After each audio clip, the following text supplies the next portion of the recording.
রাধে রাধে। গতকাল আমরা প্রেম ভক্তি চন্দ্রিকায় 108তম শ্লোকে যেখানে নরোত্তম ঠাকুর বলেছেন যে এই যে রাধারানীর গুণকীর্তন করেছেন, করতে গিয়ে বললেন জয় জয় রাধা নাম, বৃন্দাবন যার ধাম, কৃষ্ণ সুখ বিলাসের নিধি, হেন রাধা গুণগান, না শুনিল মোর কান, বঞ্চিত করিল মোরে বিধি।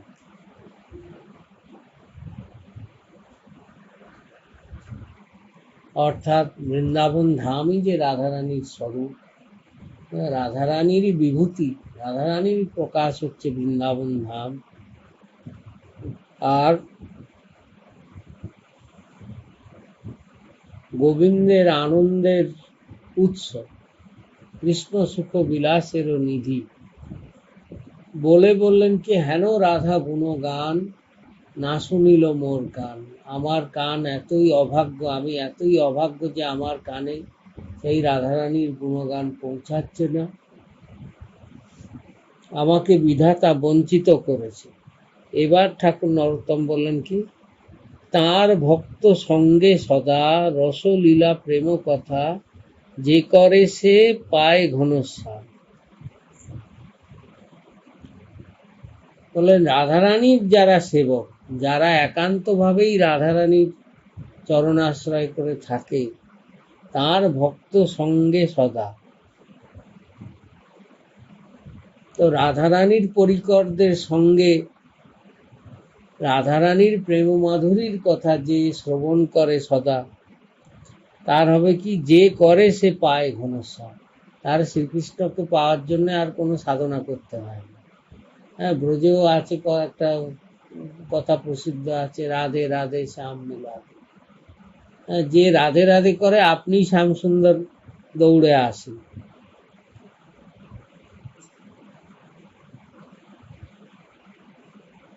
যে রাধা নাম শুনবার জন্য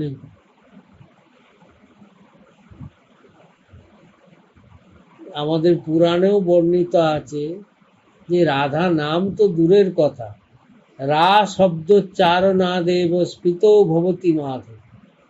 কেউ যদি মুখ থেকে শুধু রা শব্দ উচ্চারণ করে তো গোবিন্দের হৃদয়টা ফুলে ওঠে, স্ফীত ভবতি মাধব। গোবিন্দ আনন্দে উৎফুল্ল হয়ে ওঠেন যে হয়তো এবার ধাপ হবে। হ্যাঁ, এখন হয়তো রা দিয়ে তো অনেক সব, রা দিয়ে রামও বলা যায়, রা দিয়ে রাবণও বলা যায়। হ্যাঁ, কিন্তু গোবিন্দ বিচার করেন না, যদি দেখেন যে শুধু রা বলছে তো তাহলেই গোবিন্দ তার দিকে দৃষ্টি পড়ে যায়, তার পেছনে দৌড়তে থাকে। আর ধা শব্দোচ্চারণা দেব, যদি সে তারপর ধা বলে ফেলে তাহলে পশ্চাৎ ধাবতী মাধব, তার পেছন পেছন দৌড়তে থাকে। হ্যাঁ, বৃন্দাবনের রসিকগণও রাধা নাম সম্বন্ধে বলেছেন, এই প্রসঙ্গেই বলেছেন যে রা শব্দ कहत ही নিকষত সকল বিকার। কোনো জীব যখন মুখে রা শব্দ উচ্চারণ করে, তার ভেতরের যত বিকার আছে, রা বললেই তো মুখটা খুলে যাচ্ছে না, রা বললেই সব বেরিয়ে যায়। রা শব্দ कहत ही নিকষত সকল বিকার, বলে বিকার বেরিয়ে যাচ্ছে, আবার তো ঢুকে যেতে পারে, বলে না, পুনিয়াবন পাওত নাহি, ধাক্কা দেত ধাক্কা। হ্যাঁ, আবার যদি ওরা আসতে যায় তো তখন তারপরে ধা শব্দ ধাক্কা দিয়ে তাদের তাড়িয়ে দেয়। হ্যাঁ, তো মুখ থেকে রাধা নাম বললে জীবের এই লাভ হয়। তো নরোত্তম ঠাকুর বললেন কি, যে কহে সে পায় ঘনশ্যাম, ইহাতে বিমুখ যেই তার কবু সিদ্ধি নাই, না শুনিয়ে তার যেন নাম। যার রাধারানীর চরণে অনুরাগ নেই, হ্যাঁ, এমনও জগতে অনেক অদ্ভুত লোক আছে যারা কৃষ্ণকে প্রীতিকর কিন্তু রাধারানীর প্রতি কোনো আকর্ষণ নেই। হ্যাঁ, কিছু সম্প্রদায়ও আছে যেমনি একশরণ মতবাদ আছে, তো তাদের মতবাদে বলছে কি, এক শ্রীকৃষ্ণ যেহেতু বলেছেন সর্বধর্মান পরিত্যজ্য মামেকম শরণম ব্রজ, যে সব ছেড়ে একমাত্র আমার শরণাগত হয়। তো এই শ্লোকটার অর্থ করে তারা বলছে যে একমাত্র শ্রীকৃষ্ণেরই শরণাগত হব, রাধারানীর নয়। হ্যাঁ, তো তাদের মতবাদে তারা, তাদের যে মদনমোহন ঠাকুর আছে তাদের ভাবধারা, কুচবিহারে যে মদনমোহন আছেন ওই সব ভাবধারায় দেখা যায় একা কৃষ্ণ আছে, রাধারানী নেই। এ অদ্ভুত। এখন আমাদের শাস্ত্রেই বলা আছে যে রাধারানীকে বাদ দিলে কখনো গোবিন্দের পূর্ণতা হয় না। রাধা বিনা আধা শ্যাম। এখন যে বিমুখ, যার রাধারানীর চরণে আগ্রহ নেই, যে রাধারানীর ভক্তি করে না, তো নরোত্তম ঠাকুর বলছেন কি, ইহাতে বিমুখ যেই তার কবু সিদ্ধি, তার সাধনা কখনো পূর্ণতা লাভ করতে পারবে না। না শুনিয়ে তার যেন নাম, আমি যেন কানেও তাদের নাম আমায় শুনতে না, যে রাধারানীর বিমুখ যারা, তাদের যেন নামও কখনো না শুনে। বললেন কৃষ্ণ নাম গানে ভাই, এবার দেখাচ্ছেন অভিন্ন তত্ত্ব কি। কৃষ্ণ নাম গানে ভাই, রাধিকা চরণ পাই, রাধা নাম গানে কৃষ্ণ চরণ। হ্যাঁ, কেউ যদি কৃষ্ণ নাম কীর্তন করে তাহলে রাধারানী প্রসন্ন।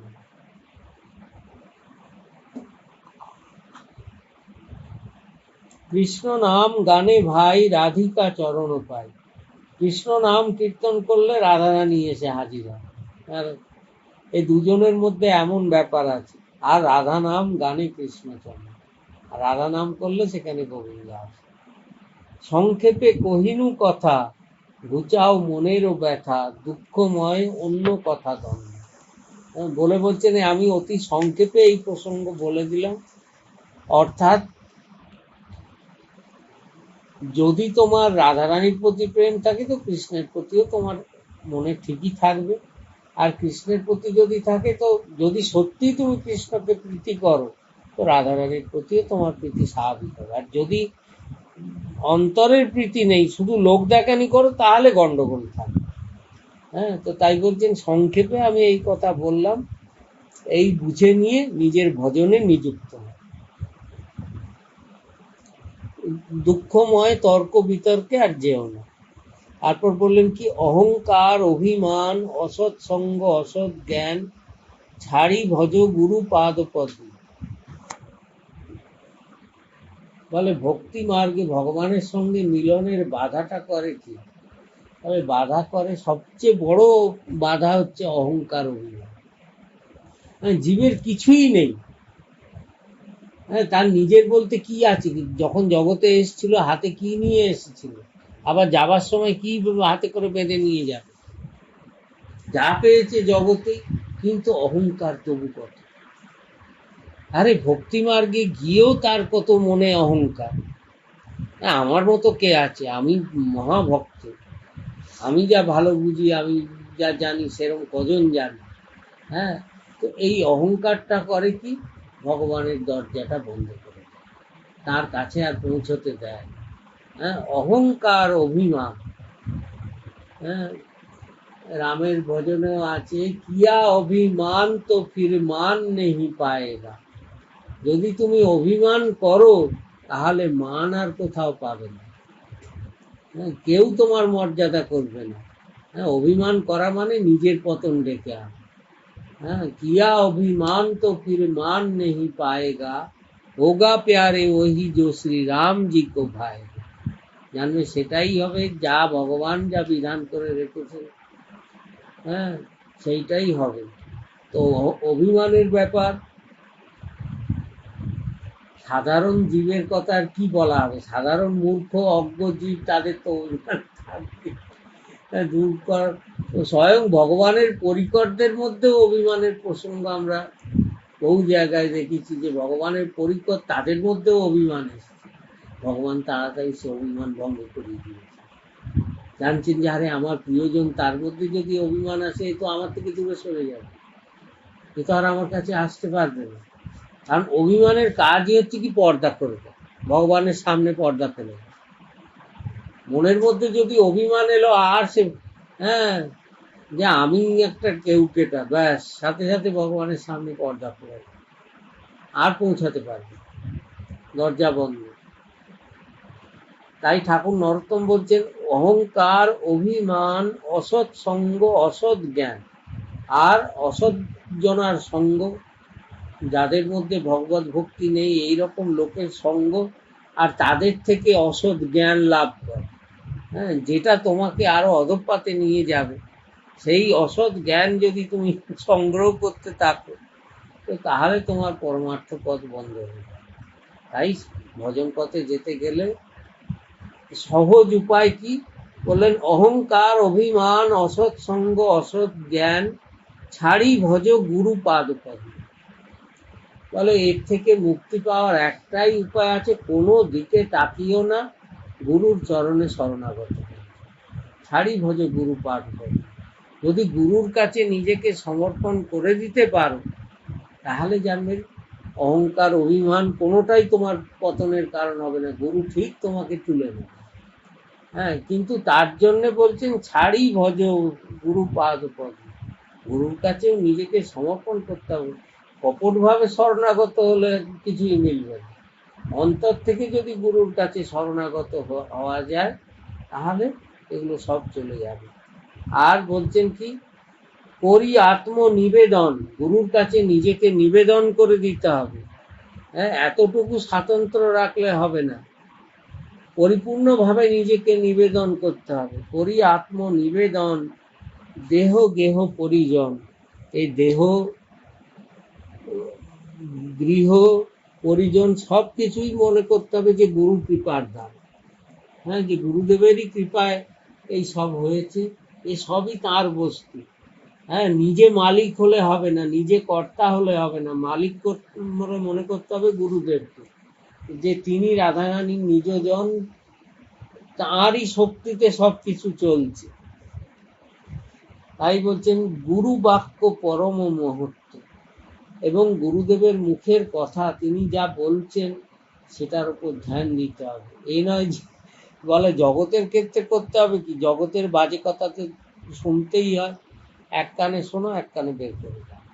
কিন্তু গুরুর কথা শুনতে হবে কিরকম, শোনার মতন করে। হ্যাঁ, মানে সেটা যেন হৃদয়ে গাঁথা থাকে। গুরুর বাক্য প্রথমেও বলেছেন গুরু মুখ পদ্ম বাক্য চিত্তেতে করিয়া ঐক্য, আবার শেষ দিকেও বললেন গুরু বাক্য পরম মহত্ব। অর্থাৎ সবচেয়ে বেশি গুরুত্বপূর্ণ ভজন মার্গে হচ্ছে গুরু মুখের বাক্য। তার প্রতি যদি তোমার আস্থা না থাকে, তার প্রতি যদি শরণাগতি না থাকে, তো কোনোদিনই তুমি প্রকৃত পথ খুঁজে পাবে। হ্যাঁ, সনাতন দাসের গুরু বন্দনায় বর্ণনা আছে, সত্য জ্ঞানে গুরু বাক্যে যাহার বিশ্বাস, অবশ্য তাহার হয় ব্রজভূমে বাস। অর্থাৎ গুরু বাক্যের প্রতি যার আস্থা থাকে, তার অবশ্য রাধারানীও তাকে কৃপা করে নিজ বৃন্দাবনে বাস করে। এবার গুরুর মহিমা বলার পর এবার মহাপ্রভুর মহিমার কথা এসছে। হ্যাঁ, বলছেন শ্রীকৃষ্ণ চৈতন্য দেব, রতিমতি তারে সেব, প্রেম কল্প তরু দাতা, ব্রজরাজ নন্দন, রাধিকার প্রাণধন, অপরূপ এই সব কথা। ফলে দেখো, গুরু আনুগত্যে ভজন করো প্রথমে গৌর। হ্যাঁ, শ্রীকৃষ্ণ চৈতন্য দেব আমার মহাপ্রভুকে বলছে তোমার মনে রতি মতি সব কিছু গৌর চরণে সমর্পণ কর। হ্যাঁ, গৌরই তোমার একমাত্র উপাস্য হোক। হ্যাঁ, গুরুর কৃপায় গৌর তোমার প্রাণ হোক। হ্যাঁ, গৌরাঙ্গ আমার সর্বস্ব ধন, গৌরাঙ্গ আমার শান, গৌরাঙ্গ আমার পরাণ পুতলি, তাহার দাসী যে আমি। হ্যাঁ, তো বলছেন গৌর আমার প্রেম কল্পতরু। বলে বলছেন সেই কে জানো না, ব্রজরাজ নন্দন, রাধিকার প্রাণধন। হ্যাঁ, তিনি স্বয়ংই ব্রজরাজ নন্দন, যিনি ব্রজেন্দ্র নন্দন কৃষ্ণ, যিনি ব্রজবিহারী, রাধা রমন যিনি, রাধা বল্লভ যিনি, যিনি রাধারানীর প্রাণ বল্লভ। হ্যাঁ, রাধিকার প্রাণধন, রাধারানীর প্রাণবল্লভ যিনি, রাধা বল্লভ যিনি, অপরূপ, এই সব কথা। তিনি কলিযুগে গৌর হয়ে এসেছেন, রাধা ভাব কান্তিতে আবৃত হয়ে সেই ব্রজবিহারী নদিয়া বিহারী হয়েছেন গৌর সুন্দর রূপে। নবদ্বীপে অবতার, রাধা ভাব অঙ্গীকার, ভাব কান্তি অঙ্গের ভূষণ, তিন বাঞ্ছা অভিলাষী, শচী গর্ভে পরকাশী, সঙ্গে সব পার্শ্বদগণ। বলছেন এসেছেন কোথায়? নবদ্বীপ ধামে, নবদ্বীপে অবতরী, নবদ্বীপ ধামে তার অবতার হয়েছে। হ্যাঁ, আগের লীলা ছিল, হ্যাঁ, প্রেম পুরুষোত্তম, লীলা পুরুষোত্তম কৃষ্ণচন্দ্রের লীলা হয়েছে কোথায়? বৃন্দাবন। আর প্রেম পুরুষোত্তম গৌরচন্দ্র, তার অবতার স্থান কোথায়? না নবদ্বীপ ধাম। এই নবদ্বীপের স্বরূপ কি? হ্যাঁ, তিনি এত জায়গা থাকতে নবদ্বীপে কেন প্রকট হয়ে? বলছে নবদা ভক্তিরও পীঠ নবদ্বীপ ভূমি। নবদ্বীপ কথার অর্থই হচ্ছে নববিধা ভক্তি, অর্থাৎ শ্রীমদ্ ভাগবতে যে নববিধা ভক্তির কথা বলা হয়েছে, যে শ্রবণ, কীর্তন, স্মরণ, বন্দন, অর্চন, পাদসেবন, দাস্য, সখ্য, আত্মনিবেদন, এই 9 প্রকার ভক্তি জমাট বেঁধে নবদ্বীপ রূপে প্রকাশিত হয়েছে। 9টি দ্বীপ, হ্যাঁ, তার মধ্যে অন্তর্দ্বীপ, গৌদ্রুমদ্বীপ, মদদ্রুম দ্বীপ, রুদ্রদ্বীপ, হ্যাঁ, মানে মধ্যে কর্ণিকার স্বরূপ এই নবদ্বীপ ধাম হচ্ছে মধ্যে, পদ্মের মধ্যে যেমনি কর্ণিকার থাকে, আর 8 দিকে অষ্টদল পদ্ম, হ্যাঁ, 8টা দ্বীপ। যখন নবদ্বীপ পরিক্রমা হয় তখন ভক্তরা এই 9টা দ্বীপই পরিক্রমা করে। তো গৌর সুন্দর কলিযুগে এসছেন কেন? না ভক্তি, জীবকে রাগানুগা ভক্তি প্রদান করবার জন্য। হ্যাঁ, তো যেহেতু ভক্তি প্রদান করবার জন্য, প্রেম ভক্তি জীবকে দেবার জন্য তিনি প্রকটিত হয়েছেন স্বয়ং কৃষ্ণ, তাই আর এসছেন কিভাবে? রাধা ভাব অঙ্গী করি, রাধারানীর ভাব নিয়ে এসছেন। রাধারানীর ভাব, ভাব কান্তি অঙ্গেরও ভূষণ। হ্যাঁ, এবার আর কালো হয়ে আসেননি, কারণ দেখছেন কলিযুগ অন্ধকারময়, অন্ধকারময় কলিযুগে সব অন্ধকার, যেদিকে তাকাও সব অন্ধকার। আর তিনিও যদি কালাচাঁদ হয়ে আসেন তো মুশকিল। হ্যাঁ, তাই রাধারানী একা আসতে সাহস হয়নি। হ্যাঁ, রাধারানীর ভাব কান্তি ধারণ করেছে। হ্যাঁ, এবার গায়ের রং আর কেউ বলবে না কালো। বলছে গোকুলে নন্দেরও কান বঙ্কিম আছিল গো, কালিয়া কুটিল যার হিয়া।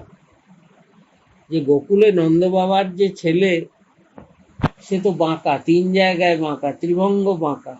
বঙ্কিমও আছিল গো, কালিয়া, গায়ের রং কি কালো।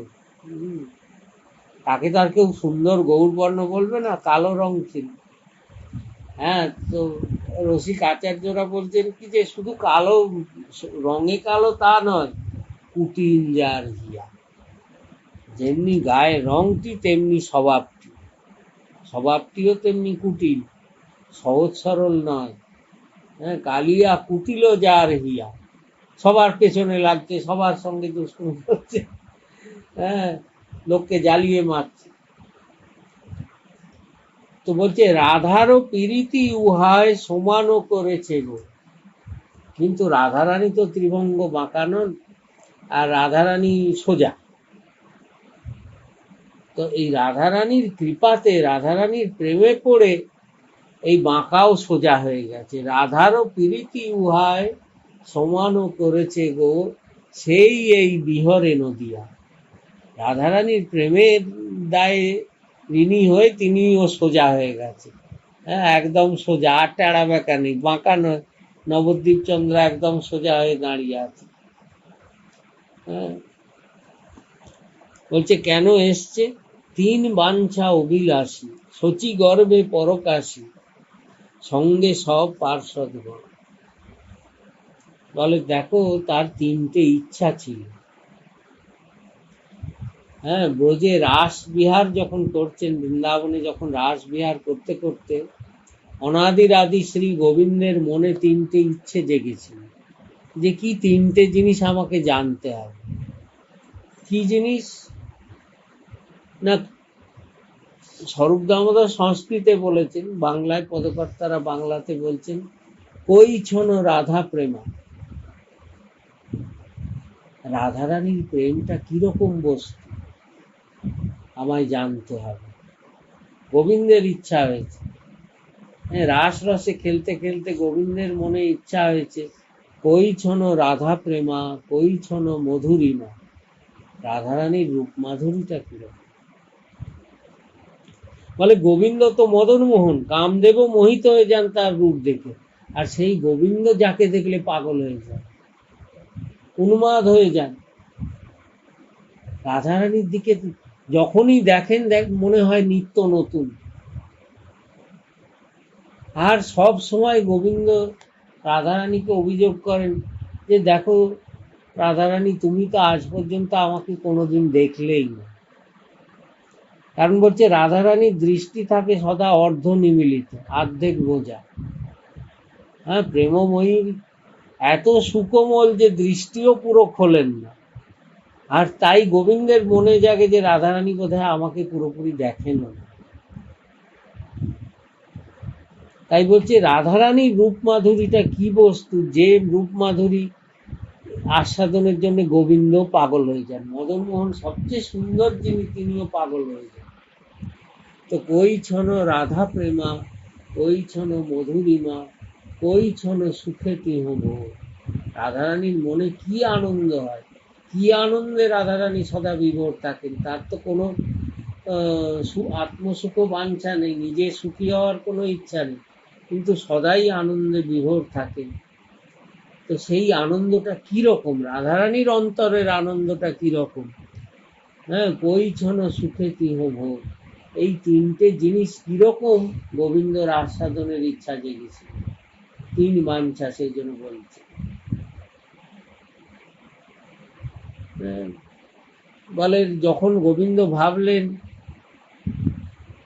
যে কই ছনো রাধা প্রেমা, কই ছনো মধুরিমা, কই ছনো সুখে তিহ ভোর, এ তিন বঞ্চিত ধন ব্রজে নহিল পূরণ, কি করিবে না পাইয়াও। বৃন্দাবন লীলাতে গোবিন্দ অনেক চেষ্টা করলেন, কিন্তু জানতে পারলেন। আরে রাধারানীর ভাব জানতে গেলে নিজেকে রাধা হতে হবে। রাধা না হলে কি করে জানবেন তার স্বরূপের কথা। তো তাই যখন ভাবিয়া দেখিল মনে, রাধারও স্বরূপ বিনে, এই বাঞ্ছা পূর্ণ কভু নয়। অনেক ভেবে তখন গোবিন্দ ভাবলেন যে না, আমাকেই রাধা হতে হবে। আমি যদি রাধারানী না হই, তাহলে এই রাধারানীর ভাব মাধুরী আমি আস্বাদন করতে পারব। ভাবিয়া দেখিল মনে, রাধারও স্বরূপ বিনে, এই বাঞ্ছা পূর্ণ কভু নয়। তাই রাধা ভাব কান্তি ধরি, রাধা প্রেম গুরু করি, অবতীর্ণ হইল নদিয়া। তাই রাধারানীর ভাব কান্তি অঙ্গে ধারণ করেছেন, আর কালো নয়। পুরো রাধারানীর ভাবে, রাধারানীর অঙ্গকান্তিতে অঙ্গ ঢাকা পড়ে গেছে, একেবারে রাধারানীর গায়ের বর্ণ হয়েছে। হ্যাঁ, তো তাই বলছে যে এই তিন বাঞ্ছা পূরণের জন্য, তিন বাঞ্ছা অভিলাষী, শচী গর্ভে পরকাশী। এই তিন বাঞ্ছা পূরণের জন্য শচী মায়ের গর্ভরূপী সিন্ধুতে, গর্ভরূপে সমুদ্রে যেমনি চাঁদ ওঠে, তো শচী গর্ভ সিন্ধুতে নবদ্বীপ চন্দ্র উদয় হয়েছে।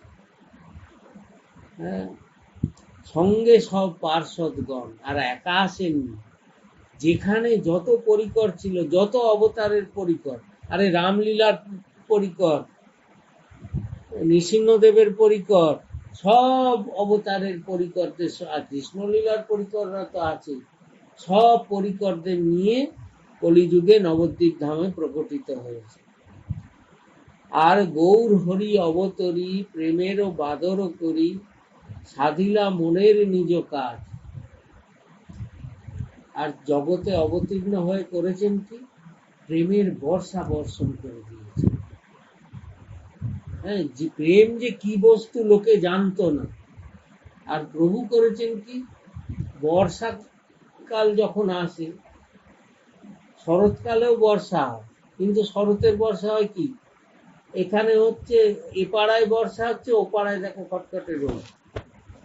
কিন্তু বর্ষাকালের বর্ষা কি, একেবারে চারিদিক ভাসিয়ে যায়। তো বলছে গৌর হরির অবতার, মহাপ্রভুর অবতার কিরকম হয়েছে না, প্রেমের ও বাদর করি, প্রেমের বর্ষা এনে দিয়েছে। হ্যাঁ, কে যোগ্য কে অযোগ্য, কে পাত্র কে অপাত্র বিচার করেননি, প্রেমের বর্ষায় সকলকে প্রেম সিন্ধুতে স্নান করিয়ে দিয়েছেন, প্রেম ধারায় সবাইকে অভিষিক্ত করে দিয়েছেন। সাধিলা মনের নিজ কাজ।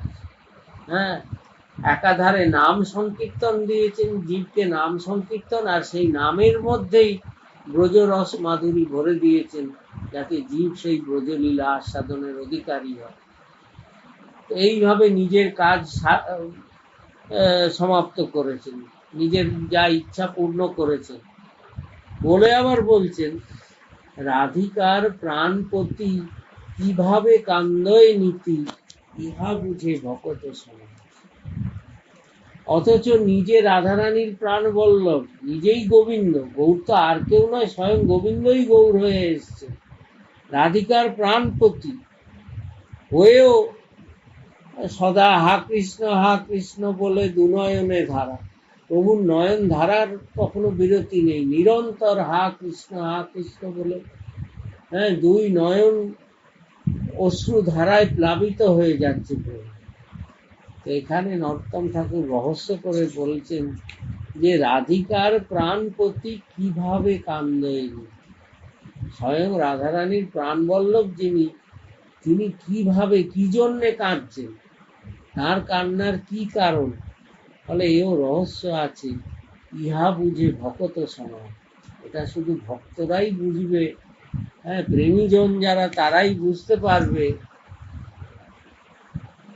যে এছাড়া আর কেউ আস্বাদন করতে পারবে। হ্যাঁ, যে কেন আকৃষ্ণ বলে কাঁদছেন, কেন, নিজে রাধারানীর বিরহের ভাব আস্বাদন করছেন। বিরহের ভাব আস্বাদন করতে গিয়ে রাধারানীর রূপ মাধুরী, প্রেম মাধুরী, লীলা মাধুরী, নিরন্তর এই চিন্তা চলছে। ওই যে 3 বাঞ্ছা ছিল সেই আস্বাদন করছেন, আর তার পরিণতি স্বরূপ, হ্যাঁ, 2 নয়নের ধারায় বুক ভেসে যাচ্ছে। রসিক আচার্যগণ বলেছেন যে মহাপ্রভুর চোখ থেকে এত ধারা কোত্থেকে পড়ে, হ্যাঁ, এত অশ্রু ধারা পড়ে।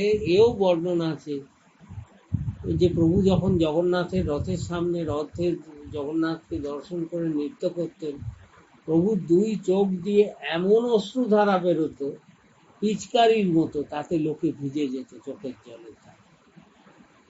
বলছে এত জল, এত কান্না কি করে মানুষের আসতে পারে, হ্যাঁ, বা গোবিন্দেরই কেন এরকম হচ্ছে।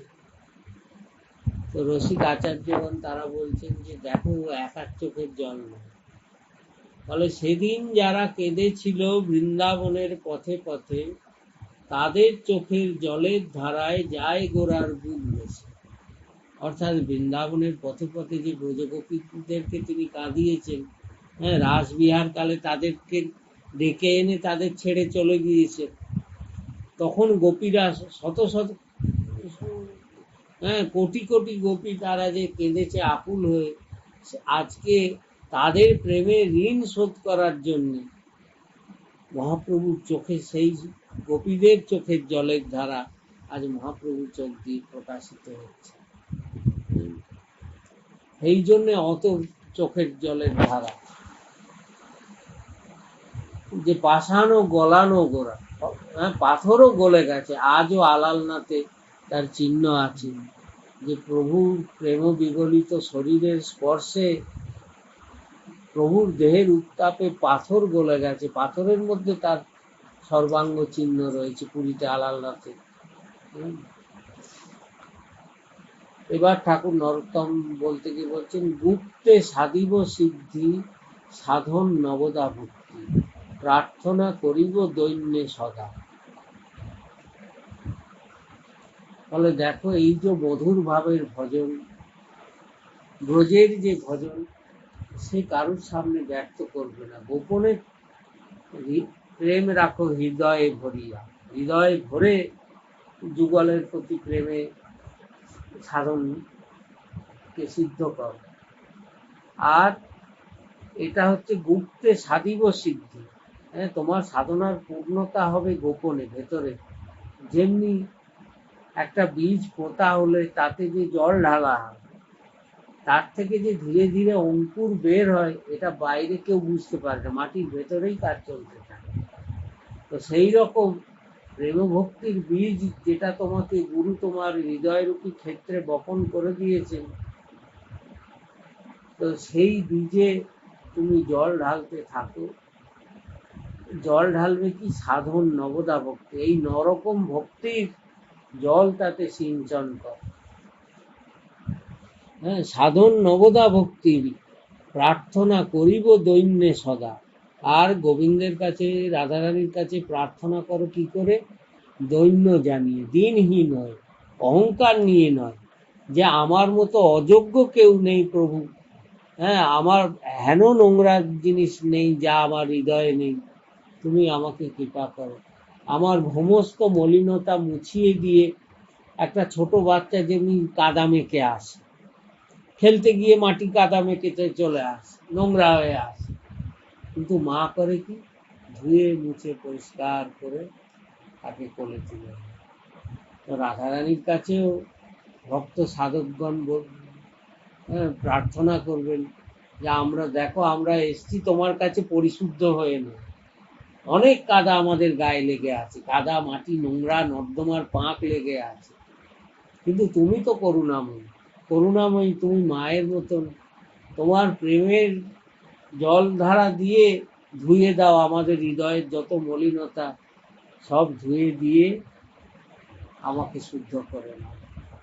আর করি হরি সংকীর্তন সদাই আনন্দ মন, কৃষ্ণ বিনা আর সব বাধা। আর সদাই হরিনাম সংকীর্তন করো, করে সদা আনন্দে থাকো। আর মনে রাখো যে এক গোবিন্দ ছাড়া আর যত কিছু আছে সব বাধা। হ্যাঁ, জগতে সবই জ্বালা, আনন্দের বস্তু একটাই আছেন গোবিন্দ, এছাড়া আর সব জ্বালা, আর সব বাধা। এ সংসার বাটোয়ারে কাম ফাঁসি বান্ধি মারে, পুকারে কহয়ে হরিদাস। যে এই সংসার হচ্ছে কি বাটপার, ডাকাত, লুটেরা, সে করে কি? কামনারূপী ফাঁসি গলায় ছুঁড়ে দিয়ে টানতে থাকে। ভাই, এখানে অনেক কিছু পাবি, অনেক লোক দেখায়, এখানে ভালো ভালো জিনিস আছে, অনেক মজার জিনিস আছে, অনেক রসের আছে, গলায় দড়ি দিয়ে টানতে থাকে। তাই বলছেন এই সংসার বাটুয়ারে কাম ফাঁসি বান্দি মারে, গলায় ফাঁস বেঁধে দিয়ে ডাকে, আয় আয় আয়, কত কি পাবি এখানে। তো বলছে যে গোবিন্দ দাস সে আর্ত হয়ে ডাকবে, সে জানবে যে এই সংসারের ফাঁসে সে ফাঁসবে না। পুকারে কহয়ে হরিদাস। হ্যাঁ, সে আর্ত হয়ে, যারা শ্রীহরির দাস হবে তারা আর্ত হয়ে ভগবানকে ডাকবে যে প্রভু এর থেকে রক্ষা করে। এর থেকে রক্ষা পাওয়ার উপায় কি? না করহ ভকত সঙ্গ, প্রেম কথা রসরঙ্গ। হ্যাঁ, এর থেকে রক্ষা পরিত্রাণের উপায় কি? ভক্তদের সঙ্গ করো, আর নিরন্তর সেই যুগলের প্রেম ভক্তির কথা, প্রেম মাধুরীর কথা শ্রবণ করো, তবে হয় বিপদ বিনাশ। তাহলে এই সব সাংসারিক বিপদের হাত থেকে তুমি পরিত্রাণ পাও। বলে বলছেন দেখো, এই সংসারের পেছনে যে এত করছো, এই সংসারে আছে কি আগে শোনো। হচ্ছে স্ত্রী পুত্র বান্ধব যত, মরি যায় কত শত, আপনারে হও সাবধান। আমরা মনে করছি এই জগতে সব আমার আপনার, সব আপনার জন্য, স্ত্রী আছে, পুত্র আছে, বন্ধু বান্ধব, সব আমার আপনার জন্য। ফলে চোখে দেখেও কি দেখছো না? হ্যাঁ, নিরন্তর তো চোখের সামনে দেখছো যে স্ত্রী পুত্র বান্ধব যত, মরি যায় কত শত, নিমেষের মধ্যে কত মরে যাচ্ছে। আর তুমি ভাবছো তোমার এরা সব আজকে, তোমার প্রিয়জনরা চলে গেল, কত জন্ম তোমার, অনন্ত জন্ম ধরে কত প্রিয়জন পেয়েছো আর কত প্রিয়জন গেছে তার কোনো হিসাব আছে? আজকে যারা মা বাবা হয়েছে, গত জন্মে যে তারা মা বাপ ছিল তার কোনো গ্যারান্টি নেই। গ্যারান্টি কি নয়, গত জন্মে তারা কখনোই আমার মা বাপ ছিল, তারা আবার আর কারুর ছিল, এই জন্মে তাদের সঙ্গে সম্বন্ধ নেই। তো এইরকম যে ঘুরছে, চক্র ঘুরছে, হাজারো স্ত্রীপুত্র বান্ধব যত মরি যায় কত শত, নিরন্তর দেখছো যে এই জীবন ক্ষণস্থায়ী, আজ আছে কাল নেই, দেখতে দেখতে নিমেষের মধ্যে কে কখন শেষ হয়ে যাবে তার ঠিক ঠিকানা নেই। তো দেখেও নিজের প্রতি কেন সাবধান হচ্ছে না? আপনারে হও সাবধান, নিজেকে সাবধান থাকো। হ্যাঁ, যে কারুর সঙ্গে আমার কোনো সম্বন্ধ নেই, আমার নিজের প্রাণটি কখন চলে যাবে তার কি স্থিরতা আছে? আমি অন্যের সঙ্গে সঙ্গের জন্য কেঁদে মরছি। মুই সে বিষয় হতো না ভজিনু হরিপদ, মোর আর নাহি পরিত্রাণ। আমি এই সংসার মায়ায় মুগ্ধ হয়ে, হ্যাঁ, এই বিষয় আমাকে আহত করে রেখেছে, হ্যাঁ, এর জ্বালায় আমি জ্বলে মরছি। হ্যাঁ, না ভজিনু হরিপদ, হ্যাঁ, গোবিন্দের চরণ আমি ভজনা করছি না, মোর আর নাহি পরিত্রাণ, আমার সেই জন্যই আমার আর পরিত্রাণ হচ্ছে। সব শেষে ঠাকুর নরোত্তম ঠাকুর বললেন কি, রামচন্দ্র কবিরাজ সেই সঙ্গে মোর কাজ, তার সঙ্গ বিনা সব শূন্য, যদি জন্ম হয় পুনঃ তার সঙ্গ হয় যেন, তবে হয় নরোত্তম জন্ম। অর্থাৎ নরোত্তম ঠাকুরের এক সখা ছিলেন, বন্ধু ছিলেন। নরোত্তম ঠাকুর গুরুবৎ মানতেন শ্রীনিবাস আচার্য প্রভুকে। লোকনাথ প্রভুকে তো কাছে পেতেন না, সেই জন্য শ্রীনিবাস আচার্য প্রভুকেই গুরুর মতো মানতেন। আর শ্রীনিবাস আচার্য প্রভুর শিষ্য ছিলেন রামচন্দ্র কবিরাজ। তো সেই রামচন্দ্র কবিরাজ নরোত্তম ঠাকুরের কাছে থাকতেন এবং সদা সর্বদা রামচন্দ্র কবিরাজ এই ব্রজের কথা, ব্রজ মাধুরীর কথা তাকে আস্বাদন করাতেন। নরোত্তম ঠাকুরের কাছে প্রতিনিয়ত তার গুরু শ্রীনিবাস আচার্যের কথা এবং একটা প্রসঙ্গ আছে শ্রীনিবাস আচার্য প্রভুর প্রসঙ্গে। শ্রীনিবাস প্রভুর শিষ্য হচ্ছে রামচন্দ্র কবিরাজ। একদিন শ্রীনিবাস আচার্য প্রভু ধ্যানস্থ হয়ে গেছে, ধ্যানস্থ হয়ে আর চেতনা ফিরছে না। সন্ধ্যাকাল হয়েছে, সকালবেলা ঠাকুর সেবা করতে গিয়ে ধ্যানস্থ হয়ে গেছেন, কোনো চেতনা নেই। সন্ধ্যা হয়ে গেছে, তখনও কোনো চেতনা ফিরছে না। শ্রীনিবাস প্রভু স্ত্রী ছিলেন, হ্যাঁ, দুই স্ত্রী ছিলেন, দ্রৌপদী ঠাকুরানী আর ঈশ্বরী ঠাকুরানী। তো দুই ঠাকুরানী মানে প্রভুর যারা স্ত্রী, তারা চিন্তায় পড়ে গেছেন যে কি হলো প্রভুর এরকম অবস্থা, তাকে তো স্থির করা যাচ্ছে না। তো ঠাকুরানীরা তখন বুঝতে পারলেন না যে প্রভুর কি অবস্থা। তারা বললেন প্রভুর অবস্থা একমাত্র রামচন্দ্র কবিরাজই বুঝতে পারবেন, তাকে ডেকে আন। রামচন্দ্র কবিরাজকে ডেকে আনা হলো। রামচন্দ্র কবিরাজ এসে আচার্য প্রভুর দেহে প্রণাম করে সামনে বসে গেলেন। আর যেই বসে গেলেন, রামচন্দ্র কবিরাজও ধ্যানস্থ হয়ে গেলেন। দেখে আরে গুরু তো আগে অচৈতন্য ছিল, এবার শিষ্য অচৈতন্য। একদিন, দুদিন, 3 দিন চলে গেল। 3 দিনের দিন দেখছে দুজনেই হঠাৎ জেগে উঠেছেন এবং সারা ঘর অপরূপ সৌরভে ভরে গেছে, কি সুগন্ধ সারা ঘরে। আর দুজনেই হাসছেন। কি ব্যাপার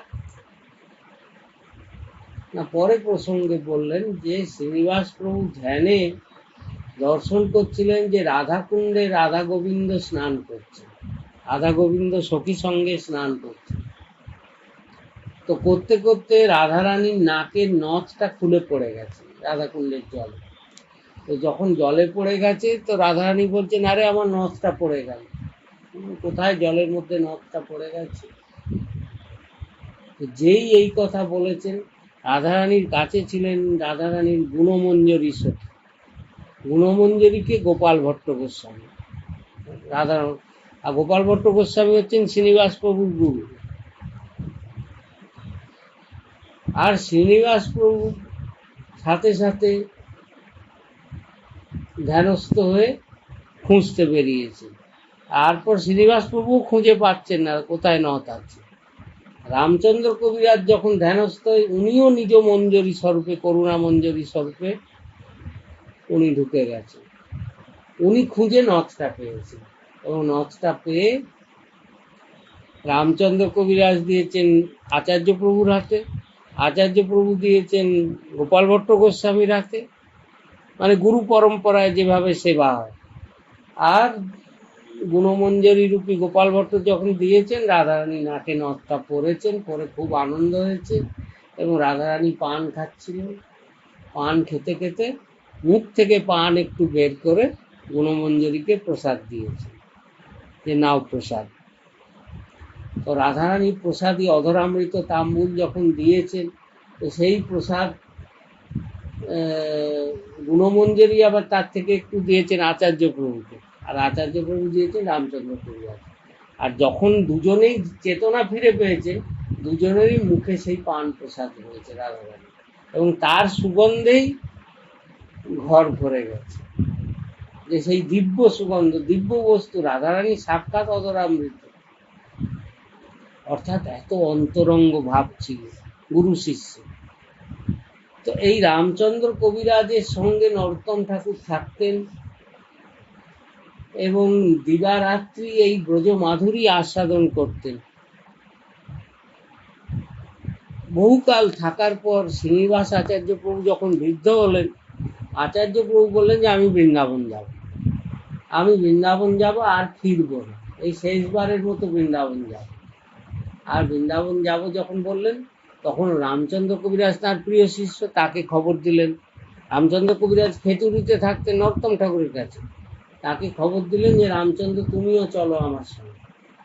বলতে গুরু আজ্ঞা তো রামচন্দ্র লঙ্ঘন করতে পারেন না, রামচন্দ্র কবিরাজও চলে গেলেন বৃন্দাবন। আর নরোত্তম ঠাকুর তো বৃন্দাবন যাওয়ার উপায় নেই, কারণ তার গুরুর নিষেধ আছে, তিনি যেতে পারবেন না। তো যে কারণে তিনি বৃন্দাবনও যেতে পারলেন না। আর নিরন্তর রামচন্দ্র কবিরাজের সঙ্গে যে ব্রজমাধুরীর লীলারস আস্বাদন হতো, লীলা কথা আস্বাদন করতেন, সেটাও বন্ধ হয়ে গেল। তাই নিরন্তর আক্ষেপ করছেন। প্রেম ভক্তি চন্দ্রিকার মধ্যেও সেই কথা বলছেন যে রামচন্দ্র কবিরাজ সেই সঙ্গে মোর কাজ, তার সঙ্গেই আমার যা কিছু কাজকর্ম ছিল, তার সঙ্গ বিনা সব শূন্য। আজ তিনি বৃন্দাবনে চলে গেছেন, আমার আর কিছু বলে বলছেন, রাধারানীর কাছে প্রার্থনা করছেন, যদি জন্ম হয় পুনঃ, আবার যদি আমার কখনো জন্ম হয়, তার সঙ্গ পাই যেন, রামচন্দ্র কবিরাজের যেন আমি সঙ্গ পাই, তবে হয় নরোত্তম ধন্য। তো এইখানে রসিক আচার্যরা, শ্রীপাদ রামদাস বাবাজি মহারাজ, তিনি আস্বাদন করেছেন। বলছেন দেখো, এই একটা অদ্ভুত কথা। নরোত্তম ঠাকুর রাধারানীর কাছে গুরু, গৌরাঙ্গ, রাধা গোবিন্দ কাউকে চাইলেন, একবারও বললেন না যে আমার যদি জন্ম হয় আমি আমার গুরুকেই পাই, কি আমি রাধারানীকে পাই, গোবিন্দকে পাই, কারুর নাম করলেন। বললেন রামচন্দ্র কবিরাজ, যদি হয় জন্ম পুনঃ, তার সঙ্গ পাই যেন নরোত্তম, তবে হয় ধন্য। ফলে গুরু, গৌরাঙ্গ, রাধা গোবিন্দ কিছু চাইলেন না, শুধু রামচন্দ্র কবিরাজের সঙ্গ চাইলেন কেন? ফলে এইখানেই রহস্য আছে, যে নরোত্তম ঠাকুর দেখাচ্ছেন কি না, শ্রীগুরু ভক্ত সঙ্গ হলে, গুরুদেবের যে রসিক ভক্ত, অন্তরঙ্গ ভক্ত, তার যদি সঙ্গ হয়, তো গুরু গোবিন্দ আপনি মেলে। গুরু গোবিন্দ, গুরু গৌরাঙ্গ আপনি মেলে, চাইতে হয় না। আর চাইতে হয় না, যদি ভক্তের সঙ্গ করা যায়। অসৎসঙ্গ করলে যেমনি অধঃপাত হয়, তেমনি ভক্তের সঙ্গই ভগবানকে ধরে নিয়ে আসে। তাই নরোত্তম ঠাকুর বললেন যে প্রকৃত ভক্তের সঙ্গ যদি, যেখানেই জন্ম যদি হয়, যেন ভক্ত সঙ্গ পাই। ভক্ত সঙ্গ পেলে হবে কি, আর আমাকে ভগবানের জন্য, গুরু গোবিন্দের জন্য চিন্তা করতে হবে না, আপনি সেগুলো সব আসতে চান।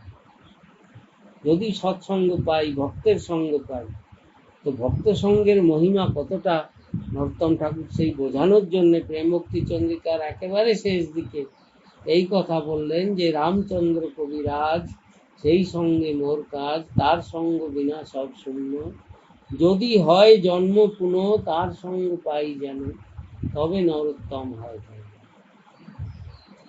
আর এরপর বললেন আপন ভজন কথা না কহিবে যথা তথা, ইহাতে হইবে সাবধান। সব শেষে এইটা বললেন যে দেখো, যে যেভাবে ভজন করছো, ভজন পথে যদি চেষ্টাও করছো, তো নিজের অন্তরের ভজনের কথা একমাত্র গুরু ছাড়া আর কারুর কাছে, আপন ভজন কথা না কহিবে যথা তথা, আর কারুর কাছে বলবে, কাউকে জানতে দেবে না যে তোমার ভেতরে কি চলছে।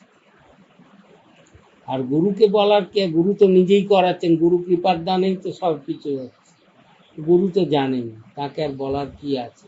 হ্যাঁ, কোথাও শঙ্কা হলে তাকে জিজ্ঞেস করতে পারে। তাই বললেন ইহাতে হইবে সাবধান। অর্থাৎ অনেকেই ভক্তি মার্গে চলছেন, একটু কিছু অনুভব হলো সঙ্গে সঙ্গে লোককে বলতে থাকে আমার এই অনুভব হলো, সেই অনুভব হলো। বলে ভক্তির মার্গ হচ্ছে কি, গোপনীয়ম গোপনীয়ম গোপনীয়ম প্রযত্নত। নারদ ভক্তি সূত্রেও নারদ বলেছেন যে খুব গোপনে রাখবে, বাইরে কখনো প্রকাশ করবে না। হ্যাঁ, বাইরে প্রকাশ, বলে প্রীতি কখনো প্রকাশিত হয়। কেউ যদি মুখে বলে যে আমি তোমাকে ভালোবাসি, বুঝতে হবে সে বাসে। এই যে লোকে দেখায় না, সিনেমা থিয়েটারে লোকে দেখছে না, বলছে আমি তোমাকে ভালোবাসি। আর আমি তোমাকে ভালোবাসি বলার অর্থই হচ্ছে যে বাসে না। কারণ প্রীতি কখনো ব্যক্ত হয় না। বাসে কি বাসে না তার আচরণে, তার ব্যবহারে, তার দৃষ্টিতে প্রকাশ হয়ে যায়। তাই বলছে ব্রজগোপীর ভাষা কি মুখের ভাষা নয়, চোখের ভাষা আর বুকের ভাষা। হৃদয়ে আছে সব, রাখো প্রেম হৃদয়ে ভরিয়া। আর হৃদয়ের দর্পণ হচ্ছে চোখ, চোখের মধ্যে সেই প্রেম। ছায়া দিব্য দৃষ্টি বিচে প্রেম কা প্রকাশ। বন্দনা, গুরু বন্দনাতে বলা হয়েছে না যে লালি লাল লীলা কা সালোনা সুবিলাস, মানে প্রিয়া প্রিয়তমের প্রেমের বিলাস যিনি নিত্য দর্শন করছেন। আর জগতের প্রতি তার দৃষ্টি কিরকম না, ছায়া দিব্য দৃষ্টি, জগৎকে ছায়া ছায়া দেখছে, ভাষা ভাষা। হ্যাঁ, কারণ গুরুর দৃষ্টি সর্বদাই দিব্য, তিনি নিত্য বৃন্দাবনে সর্বদাই যুগলকে দর্শন করছেন, যুগলকে আস্বাদন করছেন। তো জগতের জন্য যখন দেখছেন, ছায়া দিব্য দৃষ্টি বিচে, কিন্তু ছায়ার মতন দেখছেন জগৎকে, কিন্তু তার মধ্যে মধ্যেও প্রেম কা প্রকাশ। সে যে প্রেম তিনি আস্বাদন করছেন, সেই প্রেমের ঝলক তার চোখের মধ্যে কখনো কখনো প্রকাশিত হয়ে যায়। হ্যাঁ, তো তাই ঠাকুর নরোত্তম বলছেন আপন ভজন কথা না কহিবে যথা তথা, ইহাতে হইবে সাবধান। এই বিষয় কিন্তু প্রেম ভক্তি পথে চলতে গেলে সাবধান হবে। কারণ কি, হৃদয়ের কথা যদি ব্যক্ত করে দাও তাহলে সেইটা নষ্ট, প্রথম সেটা হালকা হয়ে গেল, আর দ্বিতীয় কথা যে শুনবে সে বুঝবে না, সে কি বলতে কি বুদ্ধি দিয়ে দেবে, তখন তোমার মধ্যেই অন্যরকম ভাব এসে যায়। সেই জন্য সাবধান হবে। আপন ভজন কথা না কহিবে যথা তথা, ইহাতে হইবে সাবধান। না করিহ কেহ রোষ, না লইও কেহ দোষ, কোন মোহ ভক্তেরও চলে। এবার শেষ করে দেবেন প্রেম ভক্তি চন্দ্রিকা। তাই ঠাকুর নরোত্তম বলছেন যে আমার প্রতি কেউ রাগ করো না, আর আমার দোষও কেউ গ্রহণ করো না। তোমরা ভক্তজন আমাকে ক্ষমা করো। প্রণমহু ভক্তের চরণ, আমি সমস্ত ভক্তবৃন্দের চরণে প্রণাম জানাই। বলে সবশেষে বললেন শ্রী গৌরাঙ্গ প্রভু মোরে যে বলান বাণী, তাহা বিনা ভালো মন্দ কিছুই না জানে। যে আমি যে এত এই প্রেম ভক্তি চন্দ্রিকার 120টা শ্লোক আমি বললাম, ফলে আমার কোনো জ্ঞান নেই। ঠাকুর নরোত্তম নিজের দৈন্য প্রকাশ করছেন, বলছেন আমার কোনো জ্ঞান নেই, আমার কোনো যোগ্যতা নেই। হ্যাঁ, একটাই ভরসা, আমার গৌর সুন্দর। শ্রী গৌরাঙ্গ প্রভু মোরে বলান যে বাণী। হ্যাঁ, এই কোনো আমার নিজের কথা নয়, গৌর সুন্দর আমার হৃদয়ের মধ্যে বসে তিনি যে বাণী প্রকাশিত করেছেন, তাহা বিনা ভালো মন্দ কিছুই না জানে। তিনি আমার মুখ থেকে যতটুকু ব্যক্ত করেছেন তাই প্রকাশ হয়েছে, এছাড়া ভালো কি মন্দ কি আমার জানা নেই।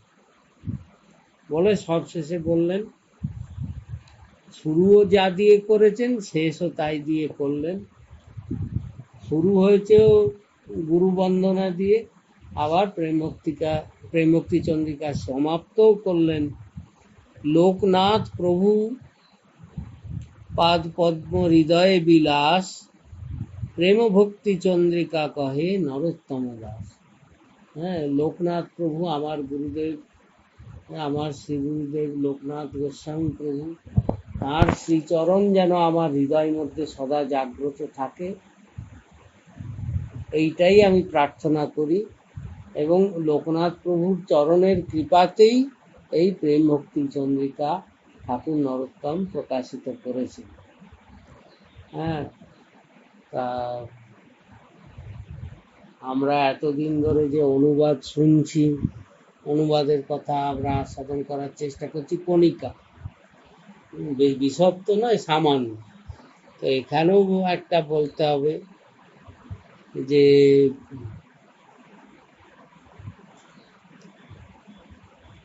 ঠাকুর নরোত্তম তিনি তো নিতায়ের আবেশ অবতার, প্রেম ভক্তি মহারাজ, প্রেম ভক্তি রাজ্যের রাজা।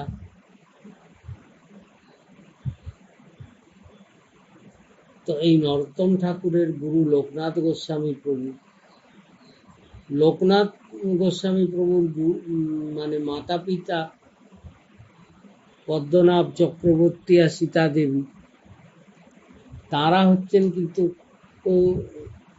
শান্তিপুর নাথ শ্রী অদ্বৈত প্রভুর কৃপাপাত্র, তার শিষ্য। অর্থাৎ শ্রী অদ্বৈত প্রভুরই কৃপাধারা পদ্মনাভ চক্রবর্তীর মাধ্যমে প্রকাশিত হয়েছে লোকনাথ প্রভুতে, এবং লোকনাথ প্রভুর মাধ্যমে ঠাকুর নরোত্তমের পূর্ণতা প্রাপ্ত হয়েছে। তো যিনি একাধারে মহাবিষ্ণু সদাশিব মিলিত স্বরূপ, আমাদের প্রাণ প্রভু শ্রী অদ্বৈত চন্দ্রের কৃপা করুণাতেই এই নরোত্তম ঠাকুরের প্রেম ভক্তি চন্দ্রিকা কিছু ভাব এখানে প্রকাশিত করার চেষ্টা করা হয়েছে। এর থেকে এটা যদি কারোর সাধন ভজন পথের সহায়ক হয়, তো বুঝতে হবে সেটা অদ্বৈত প্রভুর কৃপা। আর যদি কেউ বিরক্ত হন, কেউ মনে দুঃখ পান, অনেক কথা আছে, সেটা আমার ব্যক্তিগতভাবে বলার ত্রুটি হতে পারে। আর শুভ